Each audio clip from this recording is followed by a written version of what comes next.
कराची से खबर शामिल करते हैं हमारे A1 न्यूज़ के स्पेशल रिपोर्टर जावेद महमूद आराई से।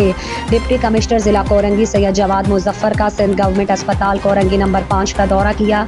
डिप्टी कमिश्नर जिला कोरंगी सैयद जवाद मुजफ्फर का कहना है मरीजों को ज्यादा से ज्यादा सहूलियात फराहम की जाएं, सफाई सुथराई और मरीजों की देखभाल पर फोकस रखें। डिप्टी कमिश्नर जिला कोरंगी सैयद जवाद मुजफ्फर ने मरीजों की देखभाल और सफाई सुथराई के हवाले से तमाम डिपार्टमेंट्स का तफसीली जायजा लिया और डॉक्टर्स और स्टाफ की हाजिरी रजिस्टर चेक किए। इस मौके पर डिप्टी कमिश्नर जिला कोरंगी सैयद जवाद मुजफ्फर ने अस्पताल में दाखिल मरीजों से मुलाकात की और उनके मसाइल सुने और फौरी तौर पर हल करने के अहकामात जारी किए।